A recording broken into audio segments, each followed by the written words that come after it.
You're watching Soundtree TV.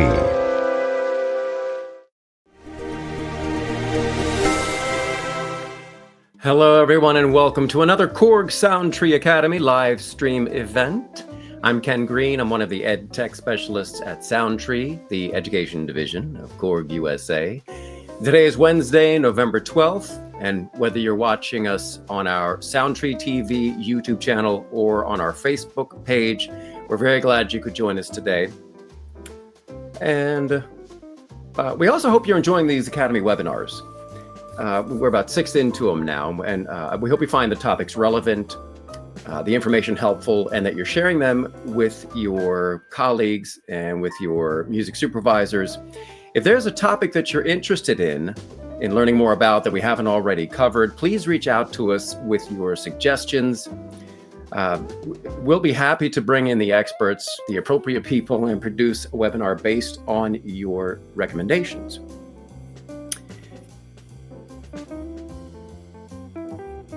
There we go. All right. I'd like to remind you that the recording of today's live stream and all previous webinars are going to be posted on our Soundtree TV YouTube channel.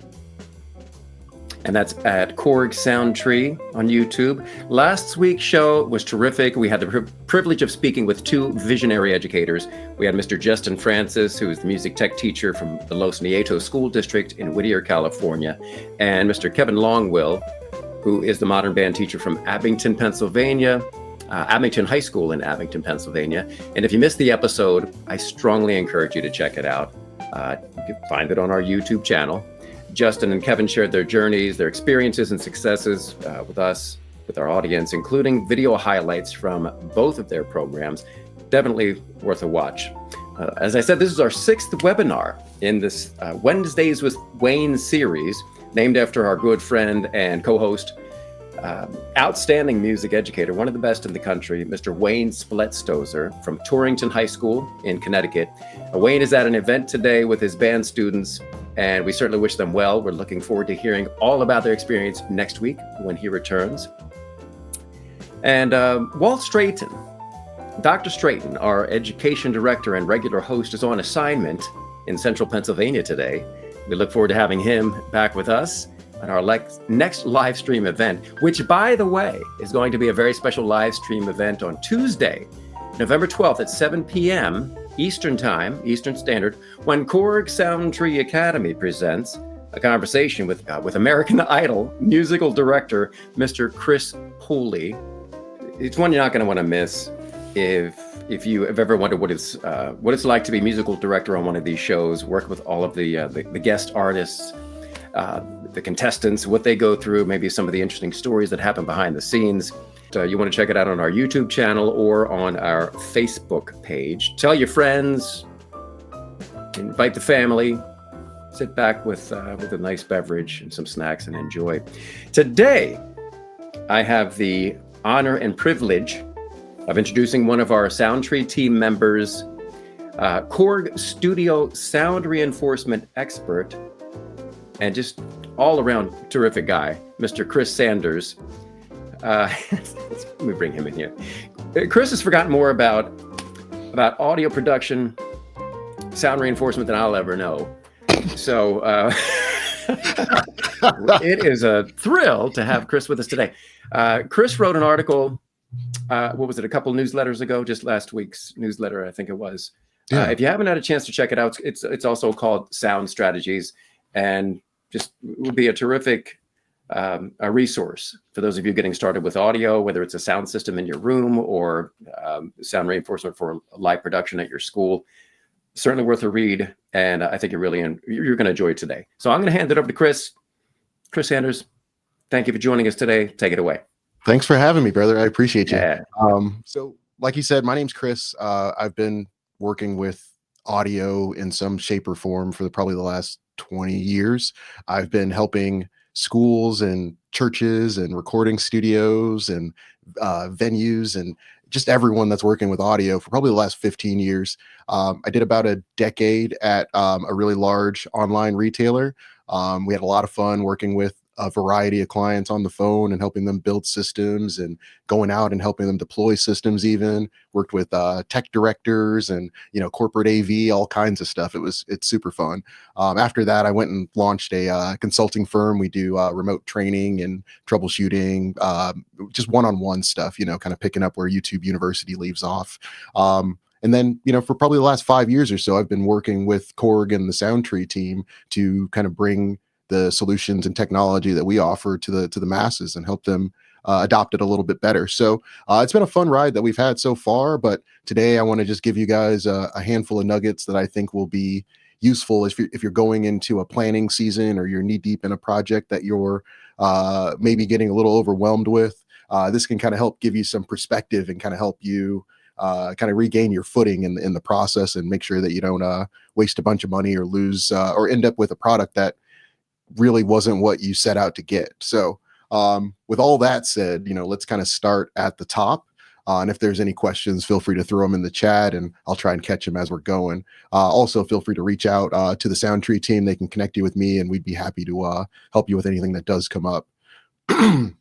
So with that said, let's start with one of the top points in the article that I wrote a couple weeks ago, which was being smarter about the decisions that you're making when you're going into this planning phase. So we talk about how strong sound can lead to a smoother show and more confident students running these systems. That's not just cliche. Once you've got a system that is robust, the confidence just kind of passes through the system like electricity to the people that are operating it. They can guaranteed and very confidently go up and push a fader, adjust a preamp, turn on an effect or something like that, because the system has been designed properly. Most of the schools that I work with through the consulting firm or through SoundTree and KORG USA, they're not outspending the other schools. It's just that they're thinking more clearly and doing things in a right order, and they're doing them in a measured way to get an outcome that is what they want. So it starts with defining the outcome. You always work backwards in these kind of situations. So you want to think, where do you want to be at the end of this process? Do you want to have better quality sound? Do you want to have lights that cover the stage better? Do you want to have a mixer that doesn't have that weird humming sound in it? Whatever that is, start there. Start with what you want to achieve and work backwards with how to achieve it.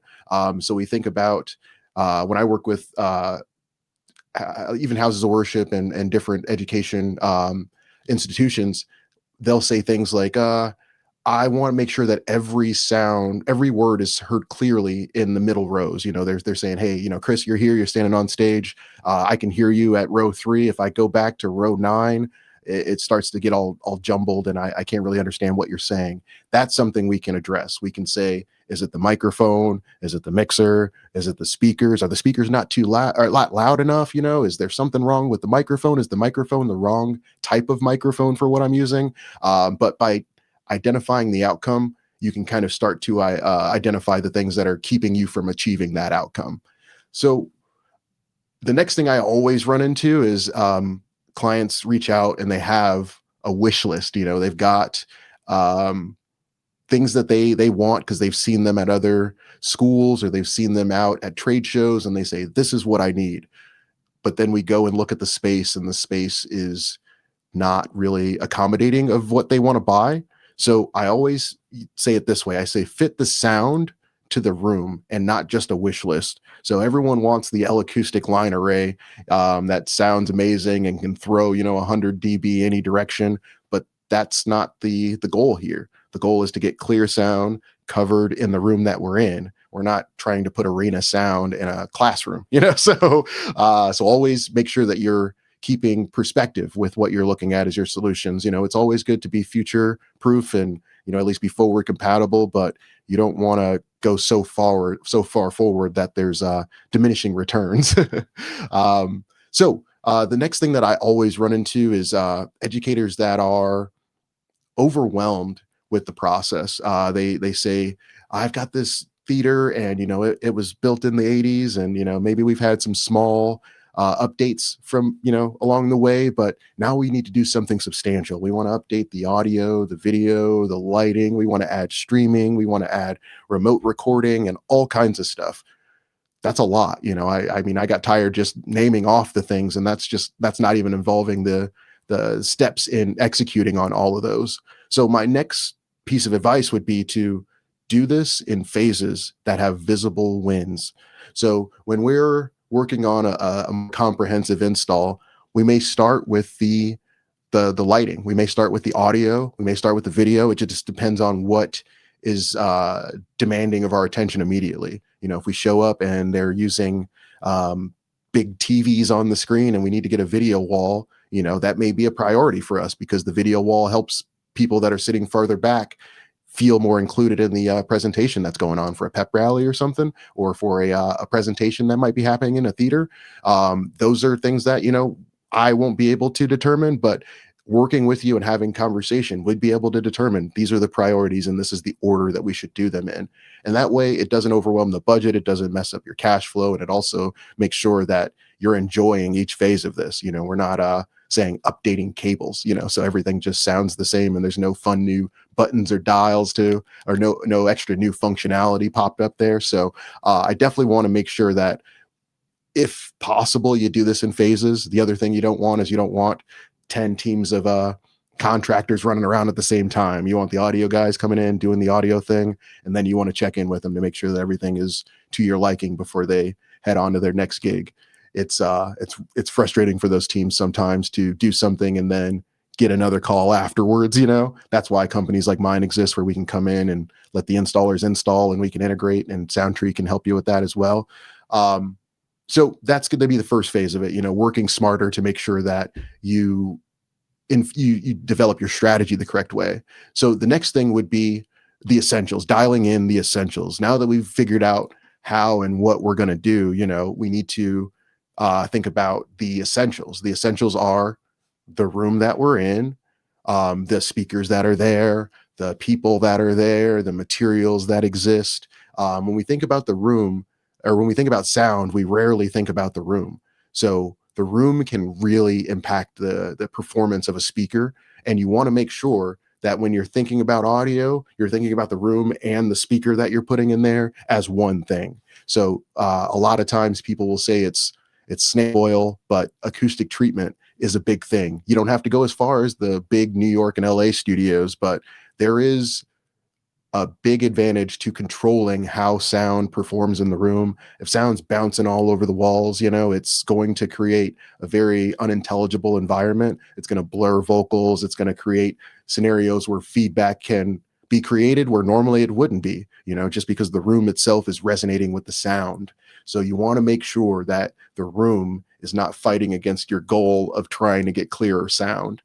You can do different experiments, like taking the microphone and say a similar speaker to a different room that has carpet on the floors, or maybe it's got padding or on the walls or something. And you'll notice that in different rooms, the speakers sound different. And that'll just speak to my point that the room really can impact how things work. Another thing is levels. Now this is going to sound really silly, but a lot of times I work with schools where the levels that they're setting are just too high. They're too high. We're hearing all kinds of saturation and distortion, and someone thinks a speaker's broken, and all I do is come in and turn down, the output of the mic, and turn up the output of the speaker, and we've got a cleaner sound. So healthy input levels and gain staging are really, really important. So one of the things that I always tell everyone when they say they've got distortion is to turn your mic down until you don't have distortion, and then find an opportunity to turn the speaker up somewhere else. And usually that'll give us a little bit of a cleaner sound. And also communicating this workflow and that experience of how you got those levels to the students and staff that you're working with, to allow them to kind of rinse and repeat the same process. You don't want to be there having to babysit everyone all the time, and maybe you move on to a different organization. You want to make sure that the team that you leave behind is set up for success.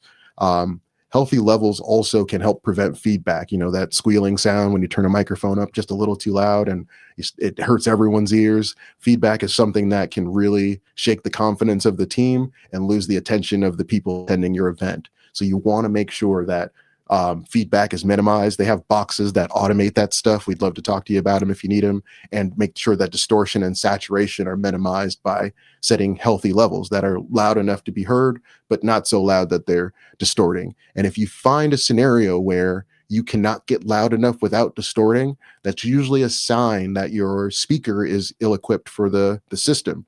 Again, there's no hard and fast rules here, but logic would say, hey, if you can't get the speaker loud enough without saturating, it doesn't have enough headroom to operate at the volume you want. So you want to make sure that these kinds of things are being thought about before you go writing POs and buying things, that we've thought about how loud we want to be at what level, what microphones, where they're going to be placed, what they're going to be used for, all of that. A good salesperson will talk you through all of that stuff, but you should have thought about it beforehand so you don't get steered in a direction that is unlike where you want to be.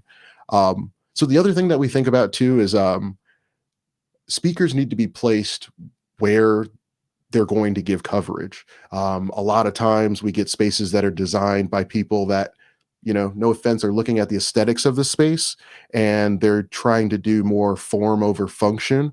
And so you end up with speakers that are tucked away in corners and things like that. You put a speaker in a corner, it's just going to resonate in that corner, and it's going to be a less effective speaker because of that. So you want to make sure there are different speakers that don't look ugly, that, fit very well in all kinds of different applications. So it's not just the one, point source box that you see online. There's all kinds of solutions. So don't be afraid to explore, widen your net as far as the types of speakers that you're looking for. There are 70-volt systems that give us distributed audio across a big space at lower volume, so each speaker doesn't need to be as loud as a pair of speakers at the front of the room firing full force to the back of the room.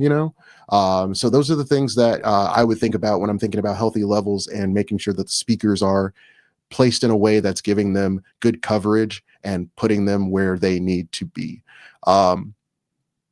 So, we've talked about speakers, we've talked about getting the sound out. Let's talk about getting the sound into the system.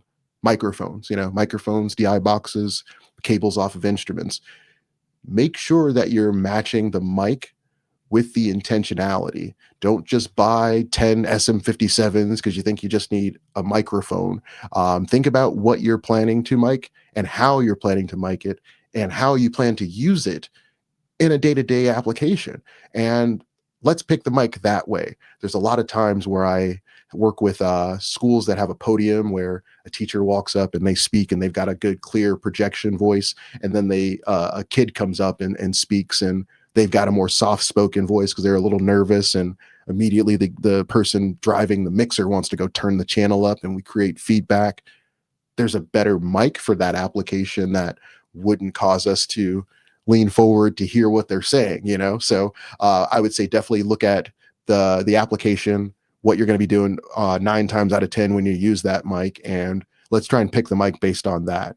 Another thing that happens is over miking, also under miking, but I would say when you think about like a drum kit in a recording studio, you might have 12 or 15 mics on a drum kit.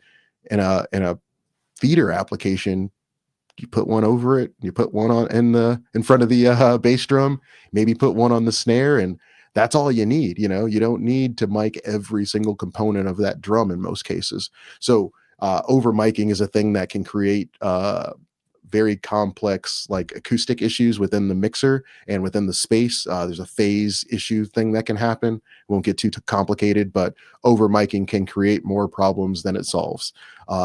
Under miking, using less mics than you need is honestly the best place to start. When I mic drums in a recording studio, I start with a single overhead mic, and then I start adding in mics to complement the things that I don't have, or supplement the things that I don't have in the headphones or in the mix so far. So when you think about it that way, a little goes a long way, especially in an application where you want a clean stage and you want to make sure that your sound is clear and direct and intelligible.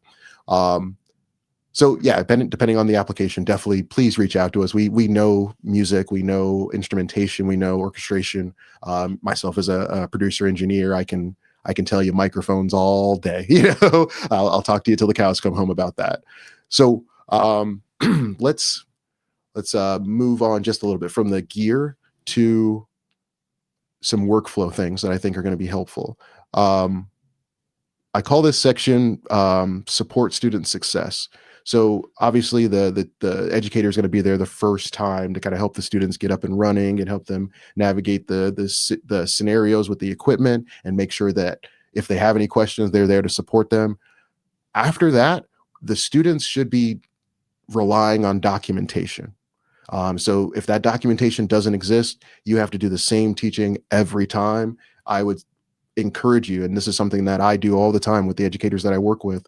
We show up, we create a workflow for how the system is going to be turned on, how it's going to be operated, how we're going to mic certain things, where they're going to go, what channels they're going to go into, and we document all of that. We create templates. So if there's a pep rally, we have a template on the digital mixer that comes up. If there's a recital that needs to happen, there's a different template that has a couple of mics that are maybe over the piano, or a couple of inputs from a stage box on the floor activated so we can plug microphones into them. Things like that will make the entire experience of learning the system and operating it from the children's perspective so much more fulfilling, and it'll make it less stressful for you when you've got to teach them things and you've got other things on your mind. You can rely on this documentation to make sure that you don't say something out of pocket or out of the way that misleads them into using this equipment wrong. So instructions and templates are huge. Another thing that's we're running into is streaming. We're running into streaming a lot with educators. They're starting to teach their students about live streaming and doing content. And the main thing that I always run into with live streaming is that they use the main mix, the mix that we would send to a set of speakers in the room. They send that mix to the live stream, and they have different needs, is what I would say. So when you're working with a live stream, it's like telling someone a story and they're not there in the room to hear it. So, like there's different, or they weren't there to experience it with you. So there's things that you have to add in context when you're telling them the story that you wouldn't have had to add if they were there in the room with you. And so to tie that back to the content, say it's a drum kit.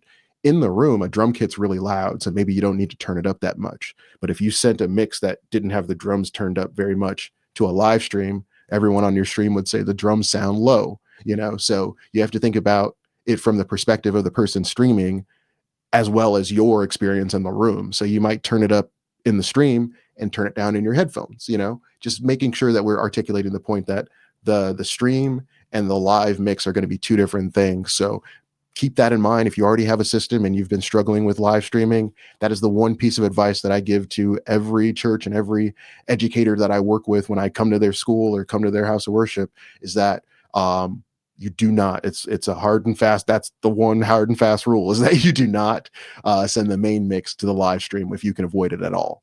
And then the other thing is upkeep. I get a lot of calls that are, man, can you get on a plane to Texas tomorrow? We had something go down and we have this thing next week and we don't have anyone here that can do it. Please treat upkeep for your equipment and for your system and for your workflows like your car. Like you don't want to be caught on the side of the road with a busted tire because you let your tires get down to the courts. You want to make sure that you're rotating the tires and getting new tires when they get down to that rating. When the guy says, hey man, we really recommend it, you take his recommendation. This is one of those things. So cable checks, if there's cables that are routinely plugged and unplugged, you have students that do the around the elbow thing and are stretching out cables. That's a point of failure. Those are the cables that you want to be checking. You want to have a little cable tester where you can plug them in and you would know if they were bad to be able to get them replaced ahead of time. Battery swaps for wireless so that a microphone doesn't die when you're on stage doing what you need to do. Firmware updates. I have recently gotten an increased volume of calls about firmware updates about digital mixers because they tempt you with the bells and whistles, the nice shiny new thing. Hey man, you update the firmware, you're going to get this new feature. You don't need it. The mixer worked fine before. There's no reason to update the firmware in most cases. Now there are some critical ones, and feel free to consult the manufacturer, consult your sales guy, even reach out to us if it's something that we helped you out with. But by and large, firmware updates can be held off. There will be times again when you need them, but I would say definitely hold off on that. But if you do need to do them, make sure that you make time ahead of time. Make sure this is a routine thing. There's no firmware update that's life and death. So let's think about what's next. Basically choosing the gear that grows with you as well. So we think about how we talked about the speakers that are right for the room. We also want to make sure the speakers, if we're going to have possible remodeling or relocation, even maybe you're a program right now that's in a space that's borrowed, but you may be working towards getting your own space at some point. Having speakers that can grow into that application is going to be nice. Having a mixer that's got enough channels for you now, but maybe channels for future growth. Or the ability to work with what's called networked I/O. That's a really big trend in audio right now, is everything being hooked up over Ethernet and being a lot easier to integrate and work with, and being able to be scalable. So making sure that you've got enough for the future as well.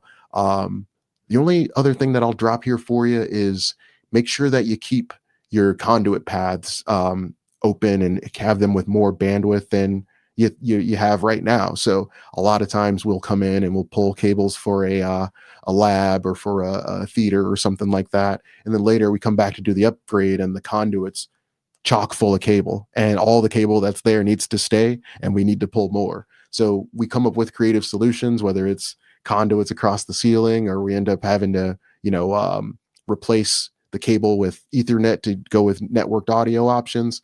But if we had the room there, we wouldn't need to come up with plan Bs on the fly. So I would just say the last part of that is just thinking about the future, not the future of what this first iteration of the room is going to look like, but the future after that. What do we think our program's going to evolve in? We've had a lot of conversations about the modern band thing that's happening right now, and a lot of people are starting to integrate equipment that they normally wouldn't have reached for in this application. And you got to be ready for those kinds of evolutions. We may need more channels. We may need to work with different types of equipment like drum machines and synthesizers and all kinds of stuff. So being prepared for that, I think, would be the other bucket or silo of advice that I'd love to give you. So that was all I've got for you at the moment there. I would love to come back and give you guys more. If there's anything that's come up about anything that I've talked about that we can help you out with anything you've got going on in your system,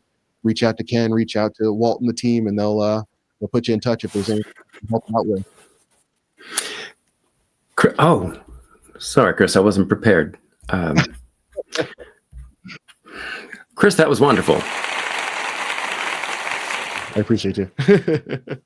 I have several years of experience from teaching for the past 20 some years before coming to Soundtree, and then performing in a band in Philadelphia where I lived for a number of years, recording in studios and all that. I've never heard audio, just the considerations presented so thoughtfully and succinctly as you just laid it out. You know where it comes from? It comes from not thinking about it the first time. You build a studio and then you're like, oh, where are we going to put the drum kit? Oh man, there's another 30 channels that need to come from this other room. Did we think about that? Makes sense. Yeah. Yeah. I made the mistakes. I hope our customers don't have to. Yeah, it's terrific. And the article I thought followed that progression, the list of considerations, things to really think about, not just what the immediate need is, but what, how do we make sure that it's expandable or scalable, as you mentioned, for some of those other, different types of installs. So my hope is, I think everyone who watches this, whether they're looking at it now or they're going to come back and check it out on the YouTube channel, I think they're going to hear the same thing. Like, this is, it's daunting, and they may not know a lot about it as far as sound systems or needs regarding miking, whatever it is, and feel a lot more confident about tackling it, because it's it's very doable if you consider those things. Because like you said, we made the mistakes for you, and so here are the things you want to think about before you jump into something. Start writing the POs and spending the money. Exactly. Yeah, man, just great job. Thank you so much for sharing all of that, and taking the years of experience and trial and error to be ready for today. Do you Yeah. have any? Are there any nightmare stories like that? Are there anything that comes to mind, like whether it was an installer at a studio, anything that's like, Oh yeah. here's Oh some, yeah. anything So that anything you can share? yeah, just some cautionary tales, we'll Yeah. call them that. I think one of the ones that came to mind when I was talking was there's a school in, I guess we'll make the school anonymous, but Right. they bought the big speaker. They went to a concert and the guy saw some big speaker system, and Mm. the guy he called said, "Hey man, I'll sell you that." And so we get everything set up. All right, I start getting the calls. Hey man, can you come install this? Blah blah blah. And I try to discourage the guy, but he goes and gets someone else to install it, and then I just have to integrate it. So I come Mm. in and I say, "Hey man, we can't turn this up past 1. This normally has a full range 0 to 10. We get to 1 and we're already like feeling it. It's punching us in the chest. It's, And so we almost have to throttle it from the mixer. The mixer should be able to run at Unity, but we've got it panned down 16 dB. Just trying to manage it. It's fun, but it's one of yeah. those things where if he's going to go to a substantially larger space later, it'll be good for him. But right now, Mhm. it's driving the Lamborghini to the grocery store. Yeah, So yeah, yeah. Must have looked really cool. yeah, it was fun. It was fun setting it up, and Was it we played some. practical though for the Yeah, no, no, but I bet school dances are going to be fun. You put some modern top 40 through that. Like they'll feel it. The walls yeah. shake. So That's yeah. so that'll be That's something fun. the kids will talk about for years. Exactly, Yeah. exactly. But they could have spent a fraction of the money they spent and been just as well off. Probably better Yeah. off for the system. Another one is microphones. We get a lot of times. I mentioned about just buying a bunch of microphones of the same model as opposed to buying microphones that are intentional for what you want to buy or what you want to do. Mhm. The big one there, we had a guy buy. Oh, what were they? They were boundary microphones. These are microphones that kind of sit on the table and they just kind of pick Mhm. up sound around it, kind of in a hemisphere kind of environment. And Yeah. the guy didn't think about the fact that there was a speaker hung right above it. And so it created an instantaneous feedback loop whenever he turned that microphone on. And the Oops. EQ that we had to put on that to correct it made the mic unusable. Yeah. So Just now we have drop a new everything. scenario now. Whenever he turns that mic on, it triggers a macro that mutes the speaker above him, just that Oh my one. gosh. But now whenever he turns that microphone on, there's this weird like drop in the volume in the room. But it's one of those Okay. things where if you had thought about it, ahead of Yeah. time, we wouldn't have to make these weird compromises. Looking for it. Yeah, Right. Something exactly. which brings up the point of the consultation. Mhm. And how important it is if to find the right person to talk to about Yes. your needs, things you haven't considered, and I guess that's a good segue. Make Back. sure they understand you too. Like Yeah, if make them say it back to you, and if they don't say what you that's said, a good point. like that's where there's a disconnect, and you stop right there and you like clarify because you'll start running. They'll take the ball and run, and next thing you know, you're in a situation where you've got what you don't want. And we Yeah, definitely want to avoid that because that's something you can't walk back. You've already spent the money, we've already installed it. right. Yeah, we talked. I want to make sure I do a couple things for you and for the people who are watching. Let me go back and share this. Um, the link to your article Yes. again. This is on our blog, soundtree.com, and it's one of the tabs at the top. If you haven't subscribed to our newsletter, we have a weekly newsletter that goes out to a lot of people, but it always includes information about the upcoming webinars. We have some op-ed pieces that we're really, really happy to be able to share because we've reached out to a lot of music supervisors, thought leaders, people in music education in various areas who are contributing their experiences, their vision for music tech and music education in general. And it's just terrific what we've compiled. So in the blog here, again, Chris's article, everything he shared with you today is summarized here in order for you to easily digest. But if you want to come back to us and ask us some questions.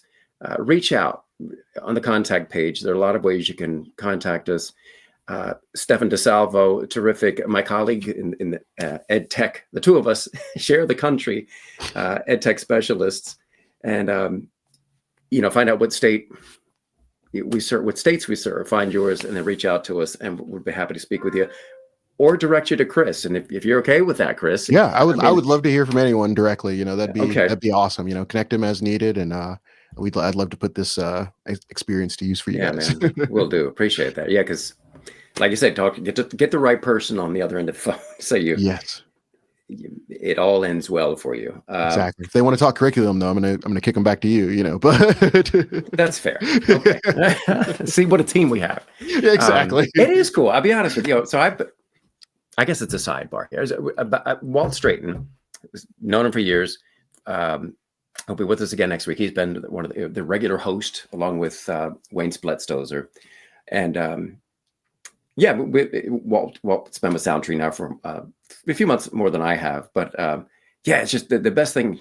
One of the best things about this job is meeting people like Chris and being able to, connect, bring all these people into our stable, if you will, and be able to offer all this great advice, all this great experience to really guide teachers to the right solutions. Stefan does that brilliantly for all of his customers in his territories. And he's been with the company a lot longer, so he has a wealth of knowledge and experience.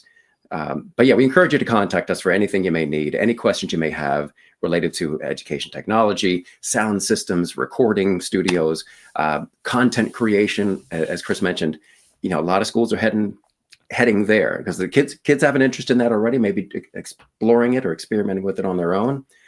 So it's making its way into the classrooms. I had a program my last few years where it was more of an online show than it was a traditional broadcasting program.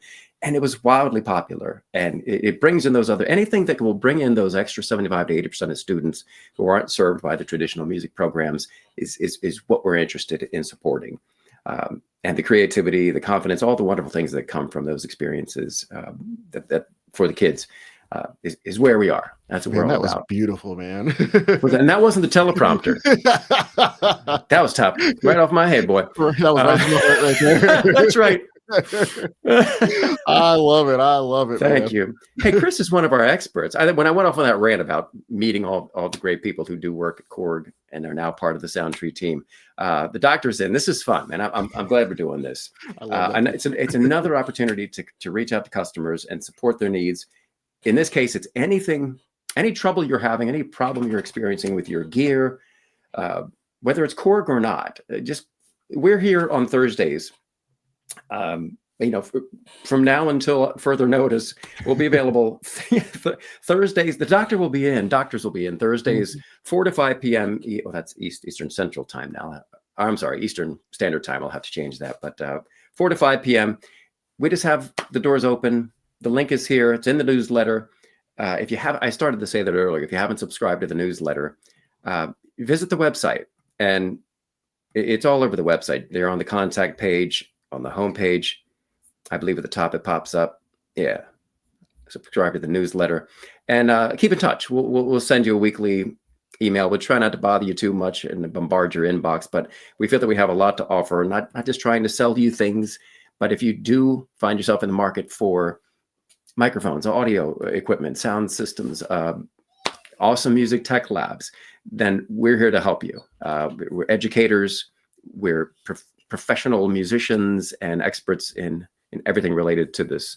So we look forward to working with you, speaking with you first, and then helping you reach your goals. I think I've covered everything. We hope if you want to stop by and say hello tomorrow, come on to The Doctor Is In. We're on call for that hour every Thursday. I think that's it. Am I forgetting anything? Doctor's In audio. Oh, your audio company. That's what I want to make sure people know about. Studio Help. Check us out. StudioHelp.us. We do remote training. We do integrations. We do hardware. All kinds of stuff. You check it out. If there's anything we can do, reach out to us. Fantastic. And you'll find that link in Chris's bio on our website about us, in the on the soundtree.com site, also in the newsletter, on the blog rather, where his article is. And man, this has been a blast. I knew it was going to be fun. Yeah. Thank you, Chris, for joining us. Thank you for having me, man. We're so far. You're in New York? No, you're in. No, I'm in Indiana right now. Indiana. Yeah. We haven't had a chance to hang yet, and this is NAMM, man. We'll be able to hang during NAMM for all sure. right. Walt, if you're listening, yeah, get him a hotel and a ticket to NAMM. All right, everybody. Listen, contact us, reach out. Any questions you have, we're here to help. So we look for, again, I know I can't say it enough. We look forward to working with you, speaking with you, helping you realize your music tech dreams. Oh, that was like, I was going so well. That was just corny. You nailed it, though. You nailed it. Look at this guy. Thank you, everybody. You can't turn it off, man. I know, and yet I should. Thank you, everybody. We'll see you again. We'll see you Tuesday for Chris Pooley Live, 7 p.m. Eastern. And the week after that, we'll be back on our Wednesdays with Wayne's schedule. Check us out on YouTube and Facebook. Have a wonderful rest of your week. We'll see you soon. Bye.